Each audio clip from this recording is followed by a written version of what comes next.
Começa agora o programa Bem Viver, uma prosa sobre saúde, bem-estar, comida e agroecologia. Produção Rádio Brasil de Fato.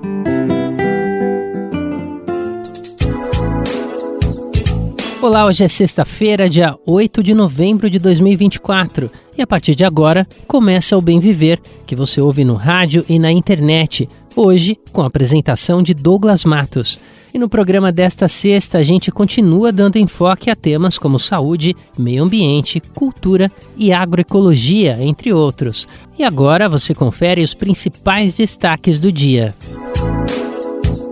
Indígenas Guarani em São Paulo celebram avanço na demarcação, mas temem morosidade de Lula para homologar territórios.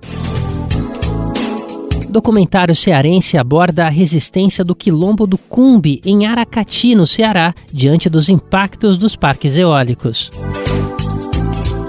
Desmatamento diminui no Cerrado e na Amazônia, mas ainda está longe da meta zero. Redução do desmatamento na Amazônia faz Brasil ter maior queda em emissões nos últimos 15 anos.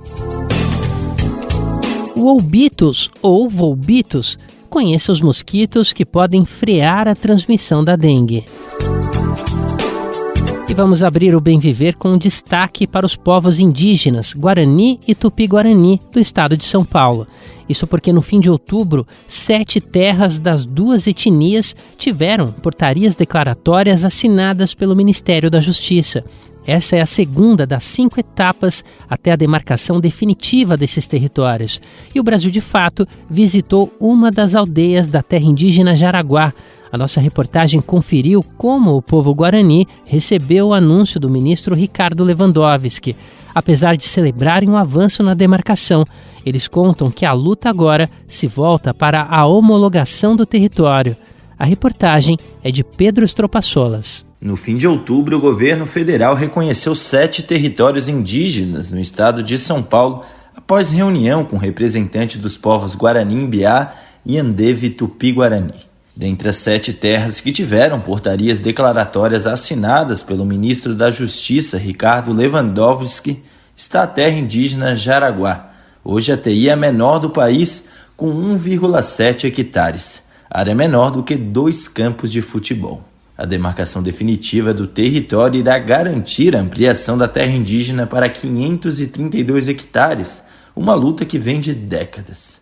Caraí Márcio Vera Mirim, cacique da aldeia Iviporã, comenta a decisão. É uma garantia muito grande para que o nosso povo permaneça no seu território, onde nasceu, onde a gente sempre viveu, e também nessa prática, né, da vida tradicional do nosso povo Guarani, para a gente perpetuar a nossa cultura, para a gente perpetuar nossas tradições, né? Então é uma garantia de futuro para o nosso povo, né? Essa portaria declaratória que acabou de ser assinada. Jurandir Jecupé atua na frente de reflorestamento do território na aldeia Iviporã e descreve como a decisão impacta na preservação da floresta e dos costumes Guarani. A demarcação, né, ela é importante justamente para a gente poder fazer com que as nossas vidas, né, assim, ela seja mais voltada mesmo para a cultura, né? Porque aí já nos possibilita também, né, de fazer coisas que faz parte da nossa tradicionalidade, né, que é plantar, que é fazer artesanato, tirar remédios, né, da mata, né, que é muito importante. E isso só acontece quando o território ele é demarcado, né? Porque quando não é demarcado a gente tem restrições, né, que não nos dificulta a fazer essas práticas nossas, né, da nossa cultura. O processo aguarda agora a demarcação física da área por parte da FUNAI, a desintrusão dos não indígenas do território e a homologação definitiva pela Presidência da República. A última etapa é o registro na Secretaria de Patrimônio da União, a SPU, e nos Conselhos de Imóveis. A TI Jaraguá teve sua portaria publicada em 2015 e depois anulada em 2017 pelo então ministro da Justiça do governo Temer, Torquato Jardim. Essa anulação foi revogada pelo atual ministro da pasta, Lewandowski. O cacique Márcio teme a morosidade do governo federal na homologação. Hoje é uma etapa muito importante, mas a gente quer essa garantia principalmente para a nova geração. A gente tem essa preocupação que, mudando o governo, isso torne de novo um processo longo dessa terra indígena, né? Então, o nosso receio é isso, né? Que retarde o nosso processo demarcatório, né? Tendo em vista que é o primeiro passo da demarcação da terra indígena, né? E a gente tem essa preocupação de paralisar, né, a demarcação. Localizada a 27 quilômetros do centro da cidade de São Paulo, a TI contempla 6 aldeias. Ali, direitos básicos são historicamente negligenciados, como o acesso a serviços de saúde. Márcio explica o que pode ser construído a partir da demarcação definitiva. A gente visa alcançar projetos de estruturação do território, de moradia, de soberania alimentar, né? Onde a gente quer plantar o nosso próprio alimento. Lucas Tupan Ruvich é chefe da Brigada Florestal Indígena que atua na TI. A decisão, segundo ele, irá auxiliar os indígenas a conter os invasores e o avanço da especulação imobiliária. A brigada, além de combater os incêndios, ajuda no monitoramento do território. O reconhecimento para nós é muito grande, é uma vitória muito grande, porque precisamos da área para sobreviver. E quando se tem uma área demarcada, aquela área demarcada, de uma aldeia indígena demarcada, ela é intocável pelos não indígenas. Só os indígenas que vão usufruir daquela mata. As pessoas não vão poder mais chegar e adentrar, né, na mata, destruir a mata para fazer construção, invasão, essas coisas, porque já faz parte do território indígena. O ministro Lewandowski voltou a movimentar o processo de demarcação de terras indígenas após 6 anos sem nenhuma portaria declaratória. Mas, segundo o CIMI, a quantidade de terras que seguem represadas nesta etapa do processo ainda é alta. Ao menos 40 terras indígenas aguardam a emissão de portaria declaratória, 18 delas sem impedimento jurídico. O povo guarani ainda aguarda a declaração de 3 terras indígenas por parte do Ministério da Justiça. Dentre elas, as TIs Caguí Mirim e Boa Vista Sertão do Promirim, no estado de São Paulo, e Sambaqui, no Paraná. Além delas, há ainda outras 4 que estão prontas para serem homologadas pelo presidente Lula. O cacique Márcio conta que a luta não vai parar. Enquanto a demarcação definitiva do território de Jaraguá não sair, nós nunca vamos parar de lutar, né? De São Paulo, da Rádio Brasil de Fato, Pedro Estropaçolas.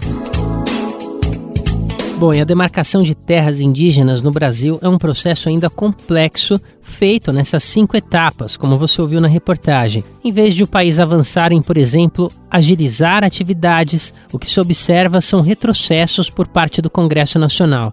Um deles, especificamente, é a tese do chamado Marco Temporal, que tenta reduzir o direito dos povos aos seus territórios. A primeira etapa para a demarcação é o estudo de identificação e delimitação. A segunda etapa, que é o caso das etnias, que conferimos também na reportagem, é a declaração de posse. Depois dela, há o contraditório e a análise de impugnações, a homologação presidencial e o registro. A demarcação é uma forma de respeitar os direitos dos povos originários e evitar conflitos fundiários. E entre séculos de história, os conflitos fundiários no país se apresentam de diversas formas no dia a dia. Além de populações originárias, outros povos e comunidades são vítimas da chamada colonialidade do país, que abraça o capitalismo. E muitas vezes, essas questões são silenciadas na agenda pública e até maquiadas como sustentáveis. Um exemplo é a exploração de parques eólicos, principalmente na região Nordeste. Grandes empresas chegam atropelando os modos de vida da população e vendendo a imagem de energia limpa. E você acompanha os detalhes com o repórter Daniel Lamir. Bom, há quem goste, quem tem a opção de ir à praia para, como se diz, tomar uma brisa e renovar as energias, né? Um gesto, obviamente, considerado saudável, benéfico e sim humanizado. Mas e se a gente pegar aqui de uma forma metafórica para pensar outro cenário e outro indivíduo também nessa situação? E se a gente imaginar, digamos, o capitalismo pegando ar? E uma forma de talvez concretizar essa metáfora seja com os cataventos gigantes que estão cada vez mais presentes no país. Eu estou falando da instalação dos parques eólicos que a cada dia se multiplicam, principalmente aqui na região Nordeste. Pegaram a brisa? Nada disso. O caso vira a exploração desenfreada pelo bem natural do vento. Renovar as energias? Depende de qual. Tudo isso vai girar em torno do lucro. Essa realidade é vivenciada pela comunidade quilombola do Cumbe, localizada na cidade de Aracati, no estado do Ceará. As imponentes torres foram instaladas no local em 2008 e na época o Cumbe ainda não tinha o reconhecimento formal de território quilombola. De lá para cá, muita coisa mudou na vida da população por conta do empreendimento. Então, para a gente entender mais sobre a questão, te convidamos para uma prosa com a cineasta e jornalista Eusiane Bastos. Ela está na direção e roteiro do documentário Filhos do Vento, que conta justamente sobre a resistência popular no Cumbe. O filme entra em cartaz também na plataforma de streaming Itaú Cultural Play, que recebe uma programação do 34º Cine Ceará. Então, antes de mais nada, Eusiane, a gente te agradece por dedicar esse momento aqui para a conversa no Bem Viver, tá? Obrigada, Daniel. É uma honra ter recebido esse convite, tanto para mim quanto para o Rogério, que é o outro diretor de Filhos do Vento. Enfim, espero que seja uma conversa muito proveitosa, que a gente consiga levar cada vez mais, né, essa pauta de denúncia, mas também de conhecimento mesmo, que as pessoas não sabem do que se trata muitas vezes. Enfim, espero que o podcast chegue a muitas pessoas e que elas possam entender, enfim, se pautar disso. Com toda certeza, Eusiane, eu acho que toda a população, né, precisa se pautar por essas histórias que eu acredito que são muitas presentes lá na comunidade do Cumbe, em Aracati, no estado do Ceará, e com certeza também em outros locais do país.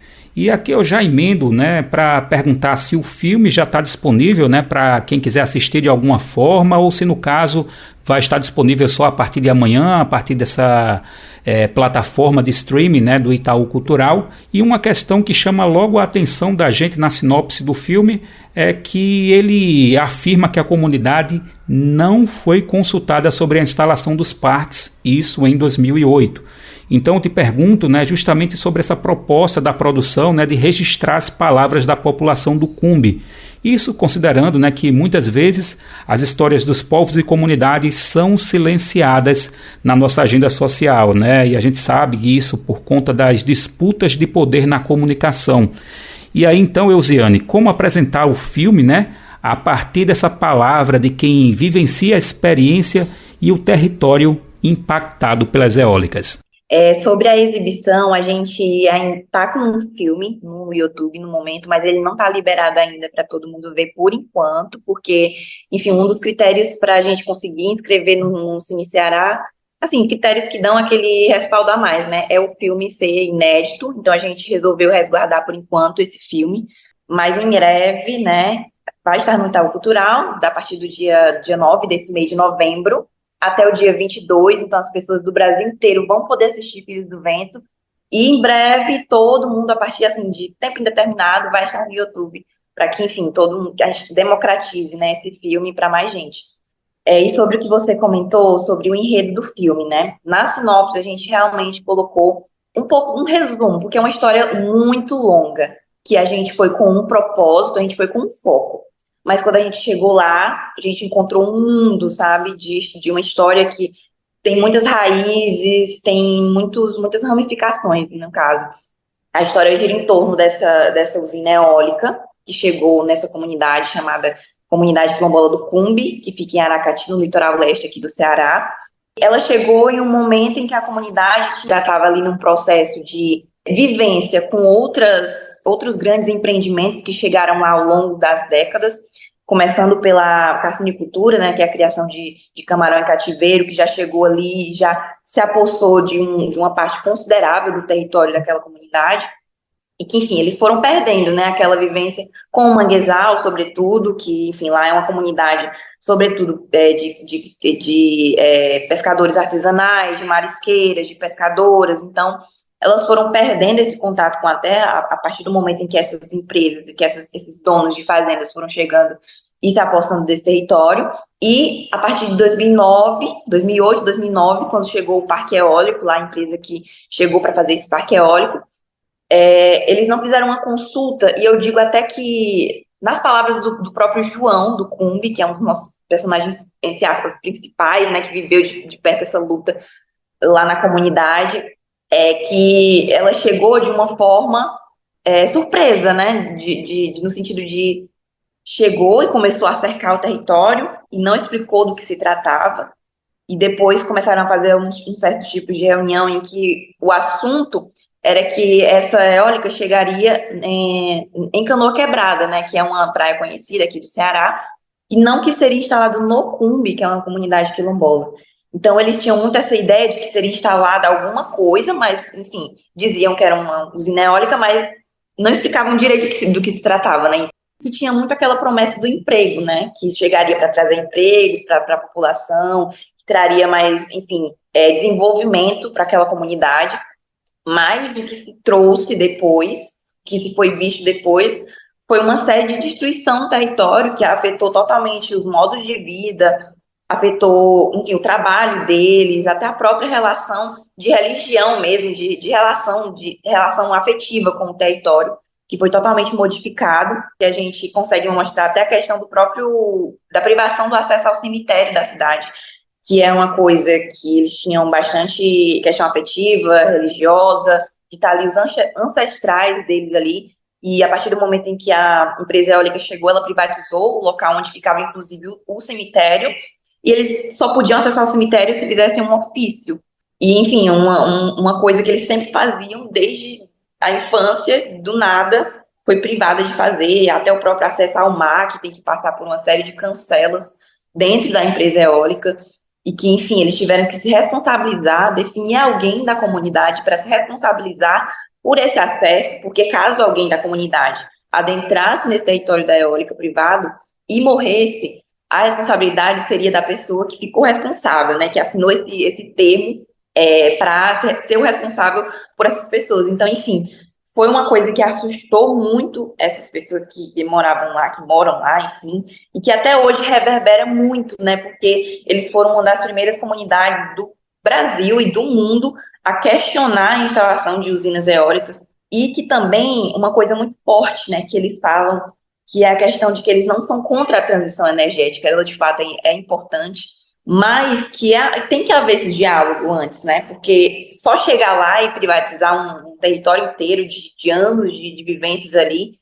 e não explicar direito, não ter essa compensação, que também foi muito comentada, né, é muito requisitada essa compensação pelos danos que foram sofridos, enfim, estruturais, emocionais, enfim, morais, e aí que surge essa questão dos filhos do vento. Essa questão da produção, né, que a gente começou muito pensando em Filhos do Vento, que foi um termo que a gente escutou da nossa professora orientadora, inclusive o documentário, ele foi o nosso trabalho de conclusão de curso do curso de jornalismo. Filhos do Vento são crianças que vêm, né, que nascem de relações entre moradoras da comunidade que recebe aquele parque eólico, com trabalhadores que vêm para trabalhar daquele empreendimento. Eusiane, eu queria te perguntar se houve já algum retorno também da comunidade com a produção, né? A gente está falando aqui justamente desses conflitos que existem numa disputa de poder de voz, né? A gente tem, digamos, um discurso hegemônico que muitas vezes só mostra uma visão da história de que ela é limpa, mas não se fala dos impactos socioambientais. Por outro lado, a gente precisa ouvir as comunidades, né, em suas experiências, em suas relações com os territórios, que muitas vezes são mais silenciados, né, esses lados. E aí eu queria saber se houve algum retorno já da comunidade, né, trazendo alguma devolutiva, houve alguma coisa nesse sentido já? Houve sim. A gente, ao longo dessa produção, a gente ficou muito próximo do pessoal da Associação Quilombola, que, enfim, está à frente dessa luta, né, o presidente, a vice-presidente, enfim, o João, a Cleomar, que são nossos personagens assim, principais, que eu costumo falar, que são aquelas pessoas que deram aquele início de voz ao documentário, né, enfim, que trouxeram, através das histórias deles, a história da comunidade, porque se mistura, né, a história deles com a história da comunidade. Então teve essa devolutiva ao longo de algumas exibições que a gente fez, até a convite mesmo teve uma semana se eu não me engano, da Associação de Professores Discentes da UFC, docentes da UFC, inclusive, que eles convidaram a gente para fazer essa exibição com um debate em seguida.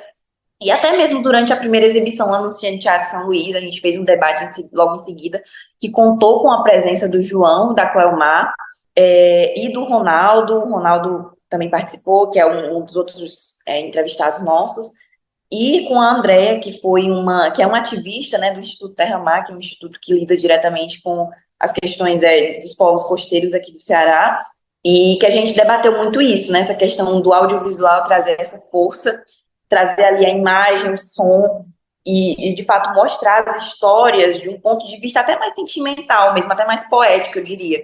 Porque apesar de ser um trabalho extremamente jornalístico, ele também traz aquela questão mais, como é que eu posso dizer, mais, não é tão literal assim, né? Não é uma coisa assim, tipo, acontece isso, como se fosse um artigo acadêmico, artigo científico. Então traz aquela história de uma forma mais sentimental, trazendo detalhes e etc., que de fato foi comentado até pelo João, que ele é um acadêmico, ele está se formando agora, ele está fazendo o doutorado dele, e que ele é uma pessoa da academia, que ele falou exatamente essa questão de ter visto ter sido entrevistado para muitos trabalhos, mas que nenhum deles era um trabalho audiovisual desse estilo, né, que trazia essa força, que mostrava a imagem deles, que mostrava o local deles, que de fato, se você...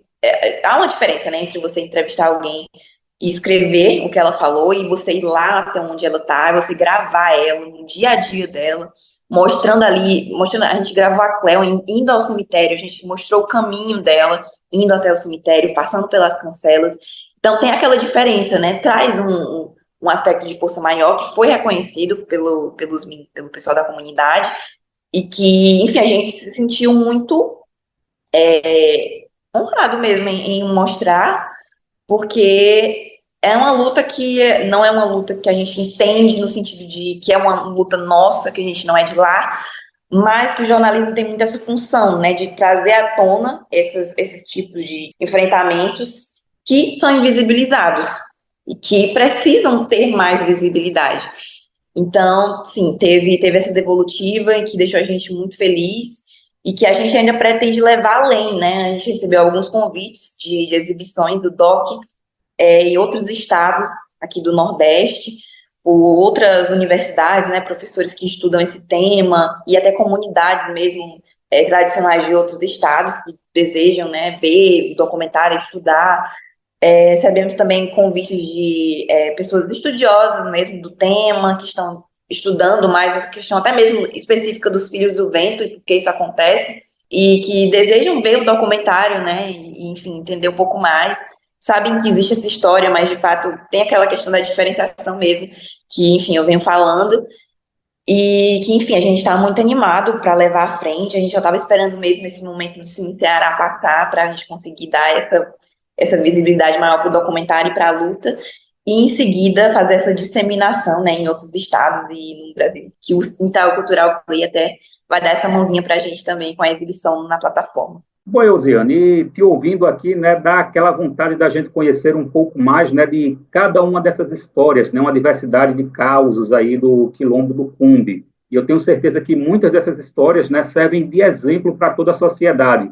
Mas eu queria te fazer aqui um desafio, né, pedir a difícil escolha de selecionar uma dessas histórias, né, que seja representativa sobre a resistência popular do Cumbe.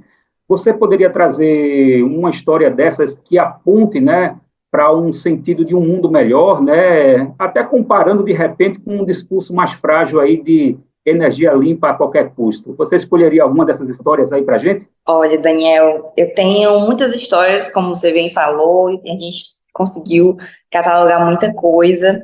Eu vou contar uma história que, na verdade, ela não é só uma história, mas que ela é uma história coletiva. Todo mundo que conhece, que estuda o Cumbe, sabe dessa história, né? Que foi muito representativa. Acho que até quem não estuda talvez consegue encontrar em qualquer lugar que pesquise sobre a comunidade.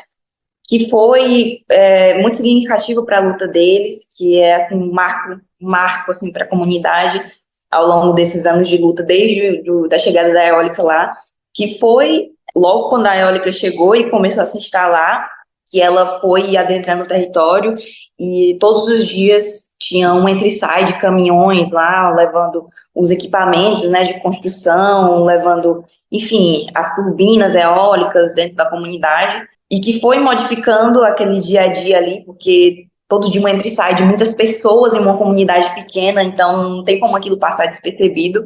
E em meio a essa situação, eles resolveram se unir, conversar sobre aquilo, e chegaram à conclusão de que estava afetando muito negativamente o dia a dia deles, a vida deles, que, enfim, aqueles caminhões ali passando de noite não deixavam ninguém sossegado, que causava rachadura nas casas, que, enfim, as crianças não conseguiam ir para a escola porque era uma estrada carroçal lá, antes não tinha, enfim, a pista e tal, calçamento.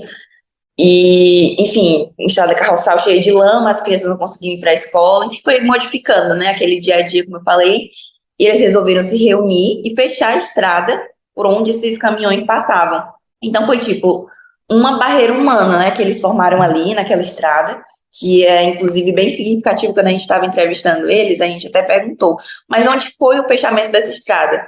E eles olharam assim pro lado e falaram, foi bem aqui, na frente da associação. A gente literalmente fechou bem aqui na frente da associação, onde a gente estava entrevistando eles.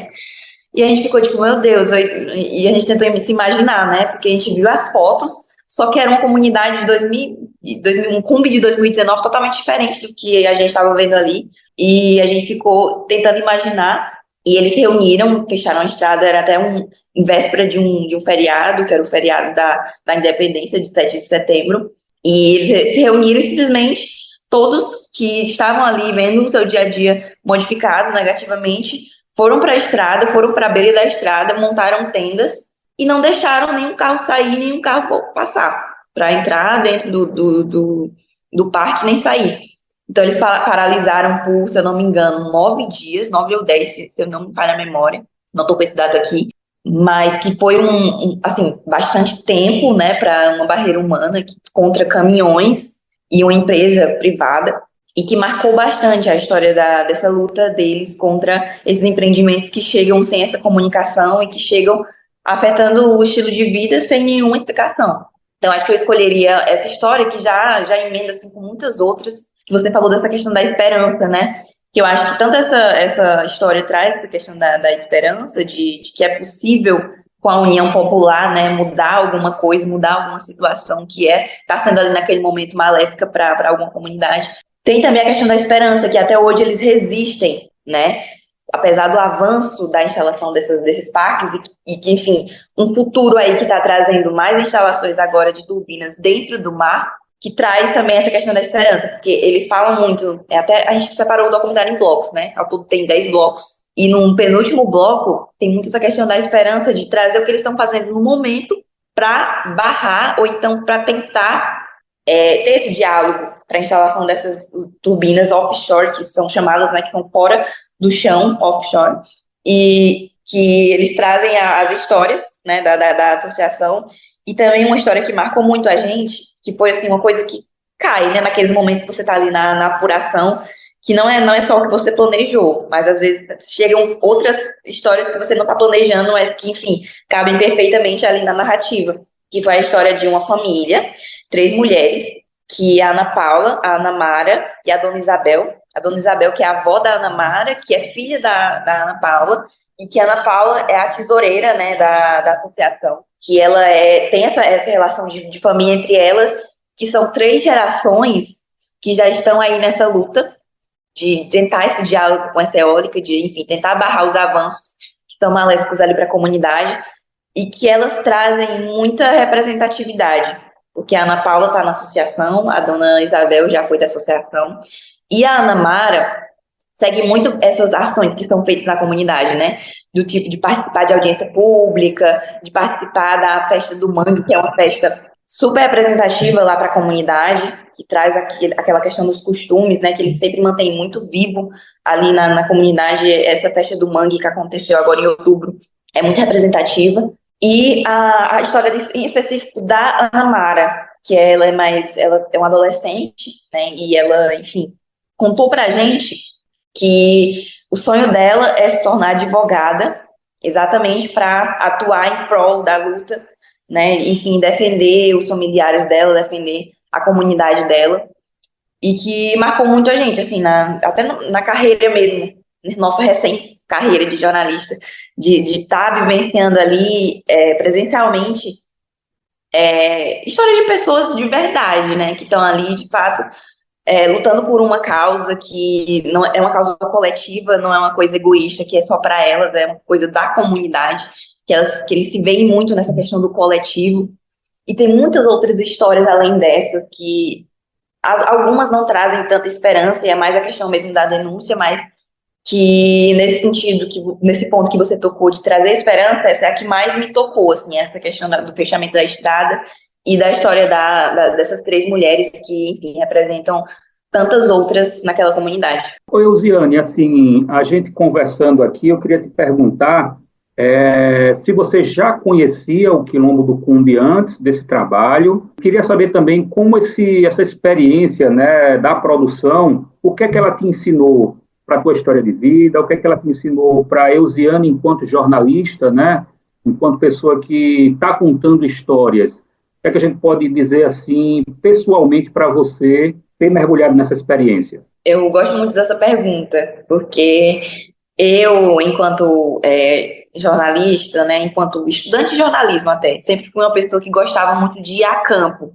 Tanto que todas as minhas experiências durante a faculdade e fora da faculdade foram bem práticas em redação, em reportagem. E eu gosto de estar ali com as nossas personagens, né, com as nossas fontes, personagens, enfim. E, para te falar a verdade, eu não conhecia nem Aracati, eu nunca tinha ido a Aracati. Aracati é um município famoso aqui no Ceará pelo carnaval, mas eu te confesso que eu nunca tinha ido lá, nunca tinha visitado. E que, enfim, é famoso também por Canoa Quebrada, que é uma praia super famosa daqui, mas que eu não tinha tido a oportunidade de visitar. E eu também não conhecia a história do Cumbe, não conhecia a comunidade do Cumbe, que de fato eu conheci durante as pesquisas, e depois indo até lá. E eu falo isso também pelo Rogério, que eu sei que também não conhecia o Cumbe, mas conhecia Aracati pela questão do carnaval, enfim. E foi um choque de realidade, eu acho que eu posso dizer assim, porque nada se compara a outra reportagem, a nenhum outro texto, a nenhuma outra matéria que eu tenha feito ao longo da minha vida acadêmica e vida, enfim, profissional, depois da formação. Nada se compara a esse trabalho, porque foi, de fato, um trabalho que a gente viveu a comunidade, que a gente fez amizade, que a gente, de fato, se envolveu. Lógico que num nível saudável, né? Não a ponto de fato, se envolver mesmo com a questão, mas eu digo no sentido de viver e entender, né? De estar ali do lado daquelas pessoas. E foi uma experiência que mudou, assim, totalmente meu ponto de vista, até para as questões mesmo de povos tradicionais, e do quanto a gente não fala sobre isso, né? Do quanto a gente chegou lá e conheceu várias histórias que a gente não fazia ideia de nada daquilo. Então, você indo lá, você conversando, você olhando no olho a olho, de frente a frente, faz toda a diferença para o jornalismo, assim, em geral. E eu falo isso mesmo do ponto de vista de quem trabalha em redação, porque a gente está muito preso na redação ultimamente. A gente não tem ido à rua, a gente costuma fazer entrevistas que a gente poderia facilmente ir ao local, a gente costuma fazer pelo WhatsApp. Então, são vícios que a gente vai acumulando ao longo da profissão, que eu acho que perde um pouco dessa sensibilidade mesmo, de você, até no próprio texto, não precisa nem ser um documentário audiovisual, alguma coisa mais assim, mas até no próprio texto você vai perdendo essa sensibilidade, né? Eu acho que isso que diferencia a gente até de inteligência artificial, né? Porque as pessoas costumam dizer que jornalistas podem ser facilmente substituídos por inteligência artificial, mas é um completo equívoco, porque de fato a gente tem esse tato de estar ali. Por isso que eu dou tanta importância, né, a estar ali presente, de você viver aquelas histórias, de você ouvir. E a gente foi lá ao todo 3 vezes, mas foram 3 vezes muito intensas, porque a gente queria um longa-metragem, e a gente queria um longa-metragem que fosse bom, né, para padrões de estudantes de jornalismo, que não tinham um orçamento muito grande. E a gente foi essas 3 vezes. Na primeira vez, eu lembro que eu fiquei muito animada, porque a gente chegou lá, a gente gravou só imagens de apoio. A gente foi assim, sem preparo total, sem planejamento, porque o nosso prazo para começasse as gravações, já estava se encerrando e a gente não tinha ido lá nenhuma vez. E eu olhei pro Rogério e falei assim, amigo, a gente precisa ir lá, de qualquer forma, nem que seja para ver como é lá. Mas a gente tem que ir lá ter esse primeiro contato, porque senão a gente não vai conseguir alavancar só com pesquisa aqui online. Então a gente foi lá, sem planejamento nenhum. O ônibus quebrou no caminho, pra ter noção, a gente foi de ônibus, o ônibus quebrou no caminho. Então teve toda essa questão também do chegar até lá. E aí, chegando até lá, a gente conversou com a Cleomar, a gente conversou com a Luciana, que foi outra, que ela não é uma das nossas entrevistadas, mas que ela foi, assim, uma fonte que ajudou muito a gente, né, ali nos bastidores. E que a gente conversou com elas no off mesmo, para entender um pouco mais da dinâmica da comunidade. E que essa conversa nos deu muito norte nas outras visitas, porque nas outras visitas a gente já foi mais preparado, a gente já foi com entrevistas marcadas, e a gente já sabia para onde pisar, onde não pisar, onde daria certo, onde não daria. Então, isso deslanchou muito as outras duas visitas. E na terceira visita foi onde tudo aconteceu. A gente costuma dizer isso. Onde tudo aconteceu, porque a gente já estava com aquela bagagem, a gente já tinha tudo marcado. E ainda surgiu essas histórias que eu te falei antes, né? De surpresa, que vieram como um presente pra gente, né? De, tipo, a gente conversando com o pessoal lá, eles falaram, olha, tem fulana que eu acho que pode falar com vocês, porque a história dela, nananana. E isso foi emendando uma coisa na outra, e a gente conseguiu fazer um trabalho que, assim, no final, a gente ficou muito feliz com o resultado. Ficou um trabalho que eu acho que não ficou o que a gente imaginava, ficou muito além do que a gente imaginava que ficaria. E no final, assim, sensação de dever cumprido, não totalmente, porque a gente ainda precisa alavancar, né, a divulgação para todo o Brasil, mas a sensação de dever cumprido enquanto jornalista, enquanto estudante de jornalismo. E que, enfim, eu acho que é isso. Eu até me emociono um pouco, né? Porque foi, de fato, um trabalho que foi muito significativo para mim e para o Rogério. E que, enfim, a gente não quer parar só por aí, né? Tem muitas outras histórias aqui no nosso estado que merecem, né? Tem esse merecimento de serem contadas, de outras pessoas tomarem conhecimento. E que, enfim, talvez no futuro aí, né? Já tô com algumas ideias, mas a gente vai ver, né? O que vai acontecer. Vamos sim, vamos ver o que vai acontecer. A gente vai acompanhando por aqui também, Eusiane. E com certeza a gente tinha muita conversa ainda para fazer, né? Muito papo aí, muito pano para manga a partir dessas conversas da gente, mas vamos ter que direcionar aqui por conta do tempo. E aí, acho que como a gente até falou antes aqui, né? O filme Filhos do Vento, Energia Eólica e Impactos Socioambientais no Quilombo do Cumbe vai estar disponível a partir de amanhã, dia 9, né, em uma plataforma de streaming, o Itaú Cultural Play, que recebe a programação do 34º Cine Ceará. Para a gente fechar essa conversa aqui, Eusiane, eu queria te perguntar justamente a expectativa, né, com essa apresentação, as dicas também para quem puder conferir tanto esse filme quanto outros, né, que estão aí nessa transmissão. Olha, Daniel, eu tenho que confessar também que foi uma série de surpresas a partir do momento em que a gente recebeu o e-mail de que a gente tinha sido indicada, porque a gente tinha inscrito o filme, o total, assim, impulso de tipo, eu acho que seria legal vocês se inscreverem, pessoas, né, próximas da gente, a nós que deram essa dica, mas a gente estava, assim, total, a gente foi na calma, né, sem nenhuma grande expectativa. E aí, quando chegou esse e-mail, a gente ficou completamente eufórico. E logo em seguida, um outro e-mail falando sobre essa escolha para ser exibido no Itaú Cultural Play. Então, a gente ficou muito, muito, muito feliz mesmo, muito honrado e grato pela oportunidade. E também grato ao pessoal que daqui, né, do Ceará, que também deu essa oportunidade de a gente exibir ali no Cine Teatro São Luís, a curadoria do Cine Teatro São Luís, que permitiu que a gente pudesse fazer essa exibição, assim, dos nossos sonhos lá, né? Porque é um dos teatros mais visados aqui em Fortaleza, no Ceará inteiro. Então, enfim, foi uma honra e a expectativa para essa exibição tá altíssima também, porque agora com maior divulgação pelo Cine Ceará, a gente acredita que vai conseguir chegar a mais pessoas vão se interessar para ir assistir, não só o nosso documentário, mas os outros documentários que eu acredito que também estão interessantíssimos, que também trazem lutas populares, e que a gente também está muito animado para assistir, e eu acho que é isso, o espírito é de dever cumprido, e, enfim, eu acho que a gente nem visa muito, assim, obviamente que a gente está ali sabendo que é uma competição, que tem um prêmio, mas que a gente está ali já muito honrado pela indicação e pela exibição do Itaú Cultural Play, então só gratidão, e que o documentário chegue a mais pessoas no Brasil. Então, conexão Recife-Fortaleza, Fortaleza-Recife, hoje aqui no Bem Viver, conversamos com a jornalista e cineasta Euziane Bastos sobre o filme, a produção do filme Filhos do Vento, Energia Eólica e Impactos Socioambientais no Quilombo do Cumbe. Euziane, nós agradecemos aqui pelo momento de conversa, viu? E portas abertas aí para outras oportunidades, tá? Eu que agradeço. E quando a gente for visitar Recife qualquer dia desse, a gente dá um alô aí para vocês. Com certeza, Euziane. O mesmo vale também quando a gente estiver aí por Fortaleza, tá bom?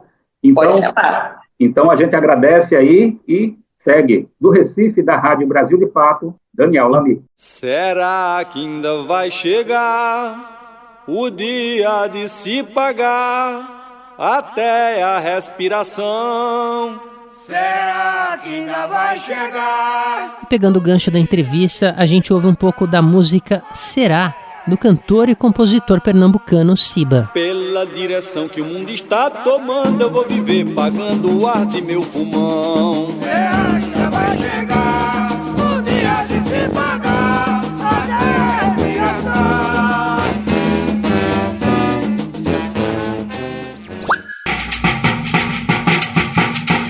O Brasil de Fato te apresenta integrantes de movimentos populares. Olá, eu sou o Greg, sou coordenador do Fórum Nacional pela Democratização da Comunicação. O Fórum ele congrega entidades da sociedade civil de todas as regiões do Brasil. A gente está empenhado na defesa da democratização da comunicação, seja os meios tradicionais, ou seja as plataformas e as grandes mídias que estão aí hoje na internet. E a gente defende a liberdade de expressão em todas as áreas e estamos hoje atuando em vários espaços institucionais. Então, esse é um fórum estratégico, a gente existe desde a década de 80 e esperamos que o país avance na construção de políticas públicas que democratizem a comunicação e que tenham uma comunicação pública de qualidade. Para você saber um pouquinho mais sobre o nosso trabalho e atuação, é só acessar nossas redes sociais, @elasnopoderbr. Programa Bem Viver, sua edição diária sobre saúde, bem-estar, comida e agroecologia.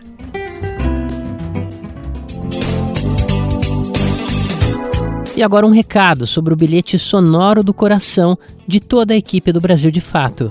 O BDF precisa da sua colaboração para continuar produzindo conteúdos de qualidade, com todo o rigor jornalístico que você já conhece e confia. O nosso trabalho é e sempre será trazer a visão popular dos fatos, tanto no Brasil quanto no mundo. E você pode ajudar por meio do nosso Apoia-se, contribuindo com o valor que puder. Assim, você se junta a quem luta contra a desinformação e constrói um futuro melhor para todo mundo. Para contribuir é só acessar o apoia.se/Brasil de Fato. Repetindo, apoia.se/Brasil de Fato. O link também fica disponível na descrição desse episódio nas plataformas de podcast.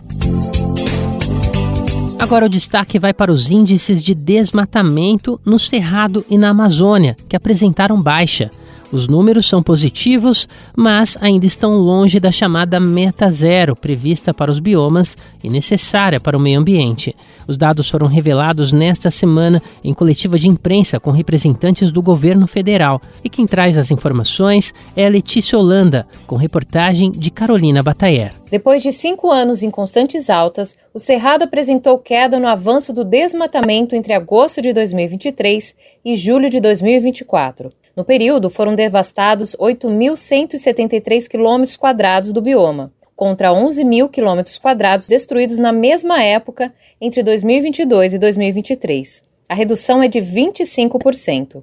Os dados foram extraídos do PRODES, o Projeto de Monitoramento do Desmatamento na Amazônia Legal por satélite. Também foi observada uma queda no desmatamento na Amazônia a partir de 2023, com a retomada do Plano de Ação para a Prevenção e Controle do Desmatamento na Amazônia Legal. Esse plano, criado em 2004, foi interrompido durante o governo Bolsonaro. O bioma vinha enfrentando sucessivos aumentos na taxa de desmatamento entre 2018 e 2021. Na avaliação mais recente, a Amazônia teve mais de 9 mil quilômetros quadrados de vegetação suprimida. Os números foram apresentados em coletiva de imprensa na noite desta quarta-feira no Palácio do Planalto, em Brasília. A ministra do Meio Ambiente e Mudança do Clima, Marina Silva, atribuiu o resultado a um esforço conjunto. Não é fácil reduzir desmatamento sobre desmatamento, mas agora somos nós conosco mesmos.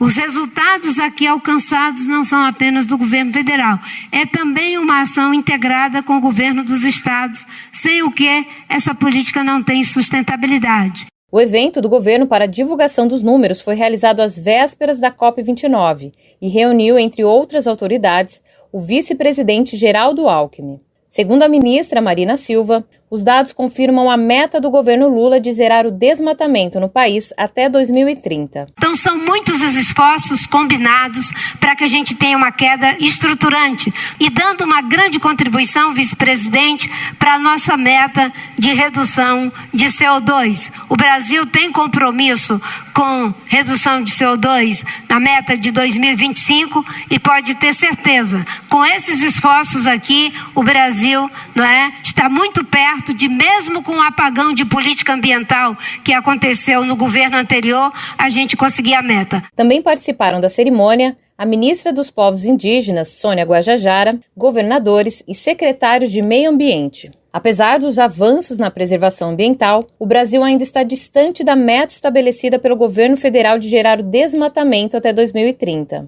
Em manobra recente, o governo do Mato Grosso colocou um obstáculo a esse objetivo, ao sancionar uma lei que corta benefícios das empresas signatárias da moratória da soja. O pacto, firmado em 2006, prevê que os participantes se comprometem a não comprar o produto de fazendas com lavouras em áreas abertas após 22 de julho de 2008, na Amazônia. De São Paulo, da Rádio Brasil de Fato, com reportagem de Carolina Batailler, locução Letícia Holanda. Vale lembrar que o chamado desmatamento zero é crucial para reduzir os efeitos das mudanças climáticas. Dessa forma, o entendimento de especialistas e ambientalistas é de que o país precisa avançar em questões como o aumento da fiscalização e apoio às comunidades tradicionais. E a gente destaca um efeito direto da redução do desmatamento na Amazônia no Brasil. Como consequência, o país apresentou a maior queda em emissões de gás carbônico nos últimos 15 anos. Os números de 2023 refletem a retomada de políticas de comando e controle da devastação na floresta. Isso é o que aponta o Observatório do Clima. Os detalhes, novamente, você acompanha com Letícia Regina Holanda. A queda do desmatamento na Amazônia foi a principal responsável por reduzir 12% das emissões de gás carbônico equivalente pelo Brasil em 2023, na comparação com o ano anterior. Os dados são do SEG, o Sistema de Estimativas de Emissões de Gases de Efeito Estufa, do Observatório do Clima. Ao todo, o país emitiu 2 bilhões e 300 mil toneladas do gás. Esse número representa a maior queda percentual desde 2009, quando foi registrada a menor emissão da série histórica iniciada em 1990. O observatório aponta que os resultados na Amazônia refletem a retomada pelo governo federal do Plano de Ação para a Prevenção e Controle do Desmatamento na Amazônia Legal.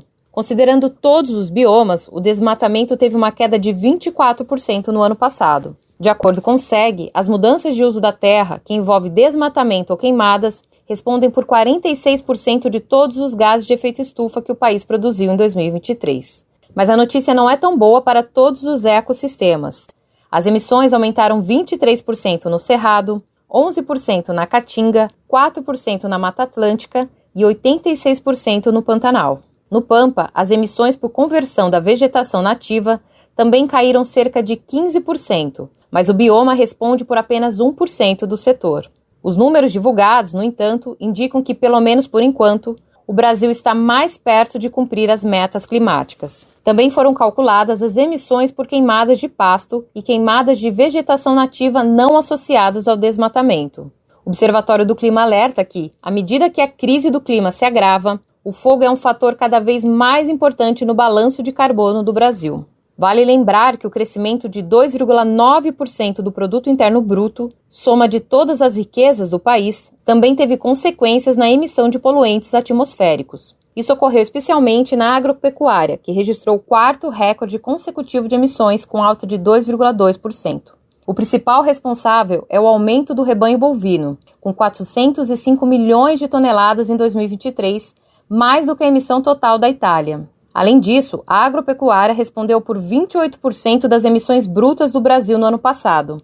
Somando as emissões por mudança de uso da terra, a atividade agropecuária continua sendo a maior emissora do país, com 74% do total. Já o setor de energia registrou o aumento de 1,1%. O estudo aponta que a elevação se deve ao aumento do consumo de óleo diesel, gasolina e querosene de aviação no ano passado. Isso também fez aumentar as emissões no setor de transporte, uma alta de 3,2%, que representa um recorde histórico. Ao todo, energia e processos industriais emitiram 22% do total nacional. Também houve leve alta no setor de resíduos, com 1%. Apesar do acréscimo, as emissões desse setor são marcadas por forte crescimento, acompanhando o aumento da população. O resultado, portanto, é positivo e, segundo o estudo, reflete avanços no acesso aos serviços de saneamento. De São Paulo, da Rádio Brasil de Fato, locução Letícia Holanda. Ainda sobre o tema, chama a atenção o modelo agropecuário, como sempre, pensando de forma negativa nas metas ambientais. O setor responde por 74% das emissões de poluentes do ano passado. E os problemas ambientais vão além. A agropecuária está associada ao desmatamento, à degradação do solo, ao uso intensivo de água e aos agrotóxicos. Se liga na dica de saúde do Brasil de Fato para você.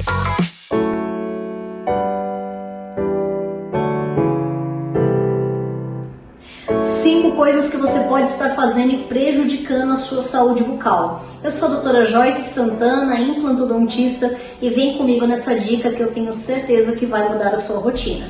Claro que fumar, seja ele cigarro eletrônico, ou beber, seja as bebidas com maior teor de álcool ou menor teor de álcool, todos eles são um grande problema para a saúde bucal. A mucosa da nossa boca e esse tipo de droga não se misturam.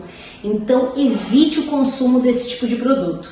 Fora isso, vamos falar da nossa correria? A nossa rotina, ela tende a ser muito acelerada e às vezes nós não mastigamos corretamente. Evite mastigar correndo, porque você pode adquirir um problema no esôfago, que é justamente a passagem do alimento entre a boca e o seu estômago.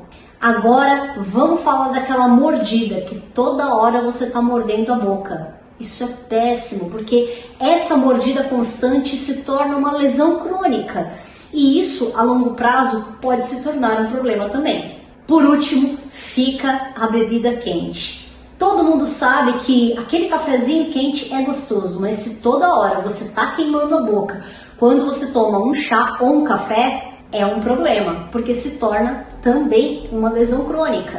Evite o consumo de bebidas muito quentes. A vida é maravilhosa, você precisa desse sorriso por muito tempo. Aproveite ela. Um forte abraço. Bom, eu lembro aqui que além de acompanhar o Bem Viver, você pode receber as principais notícias do BDF diretamente no seu e-mail. Basta se cadastrar na nossa página e escolher as categorias de notícias, sempre com destaque para os principais acontecimentos do Brasil e do mundo.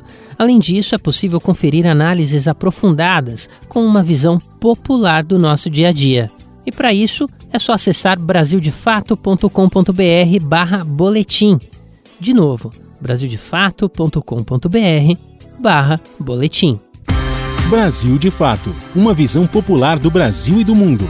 Leia e ouça as informações que mais interessam no seu dia. Política, economia, direitos humanos, cotidiano, saúde e cultura, tratados com pluralidade e diversidade. Jornalistas, articulistas e movimentos populares reunidos em um só veículo. Esse é o Brasil de Fato. Conteúdos em texto, áudio e vídeo que informam e contribuem na luta por uma sociedade mais justa e fraterna. Quer ficar por dentro? Então acesse brasildefato.com.br.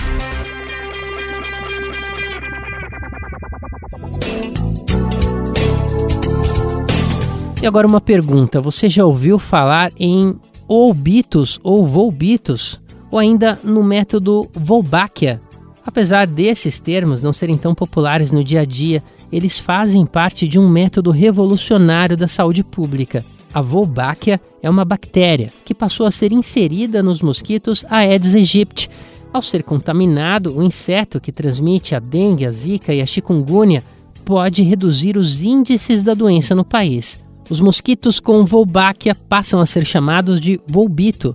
Eles ficam com a replicação viral bloqueada e não conseguem transmitir as chamadas arboviroses para as pessoas. Liberados no meio ambiente, eles se reproduzem e passam bactérias para as novas gerações de forma natural. Apesar de resultados promissores em outros países, a implementação do método aqui no Brasil ainda não é universal. Essa realidade, no entanto, pode estar prestes a sofrer uma virada. O país já conta com uma biofábrica no Rio de Janeiro. Ela tem capacidade, hoje, de produzir 100 milhões de mosquitos com Wolbachia por semana. A partir do ano que vem, um centro de produção em Belo Horizonte deve impulsionar esses números. A nova fábrica na capital mineira tem como meta alcançar uma produção semanal de 2 milhões de mosquitos. Ela será responsável por todas as etapas do ciclo dos Wolbitos. Com isso, a Fiocruz, Fundação Oswaldo Cruz e a Iniciativa Global esperam ampliar a cobertura do método para 70 milhões de habitantes até 2034. O assunto entrou em pauta no podcast Repórter SUS. A edição conversou com Luciano Moreira. Ele é pesquisador da Fiocruz em Minas Gerais e pioneiro na introdução do método no Brasil. Luciano falou sobre os resultados e a experiência no país. A entrevista foi conduzida pela jornalista Nara Lacerda, que lembrou a participação do pesquisador nos estudos. Vamos conferir um trecho.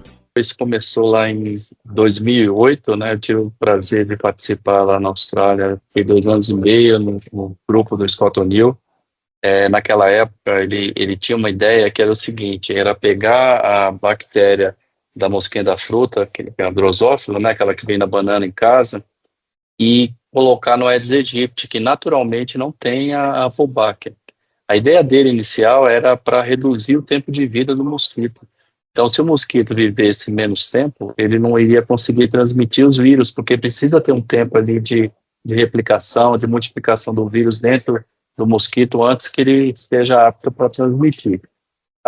Mas aí tivemos essa descoberta. Eu passei 2 anos e meio lá, tinham acabado de colocar a Wolbachia no Aedes aegypti, e a gente descobriu que quando a Wolbachia estava presente, a gente tinha essa grande conquista, né, que era o bloqueio do mosquito com a Wolbachia, então estava bloqueando a replicação dos vírus dentro do mosquito. Primeiramente foi para a dengue, e depois, com os anos, nós e outros grupos também mostraram que outras também bloqueavam outras arboviroses. Então foi um trabalho bastante importante nessa descoberta, e a partir dali o programa foi indo para outros países, da Austrália passou para países da Ásia, e quando eu voltei, eu já era pesquisador da Fiocruz, em Minas, a gente trouxe então para o Brasil, para a Fiocruz, para começar, né, o embrião do que é hoje o programa. Já tem 10 anos aqui de operações aqui no Brasil, já estamos em 11 municípios já sendo cobertos com o método Wolbachia. Esse foi só um trecho, mas a edição completa você confere na página do Repórter SUS. É só acessar o site da Rádio Agência BDF e procurar o ícone do podcast Repórter SUS. O endereço é radiobrasildefato.com.br. Eu lembro também que o Repórter SUS está disponível nas principais plataformas de podcasts. E a edição do Bem Viver desta sexta-feira fica por aqui, mas você pode nos ouvir na Rádio Brasil Atual, 98,9 FM na Grande São Paulo, ou no site radiobrasildefato.com.br. O programa vai ao ar em diversas rádios pelo país. A lista completa de emissoras que retransmitem o Bem Viver você encontra no nosso site, na matéria de divulgação diária do programa. O Bem Viver também fica disponível como podcast no Spotify, Deezer, iTunes e Google Podcasts.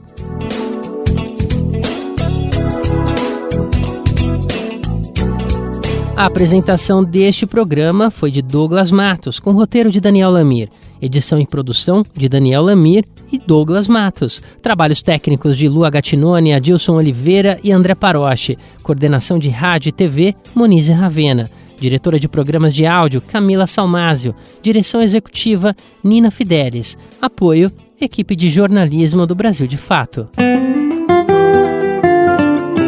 Você ouviu o programa Bem Viver, uma prosa sobre saúde, bem-estar, comida e agroecologia. Produção Rádio Brasil de Fato.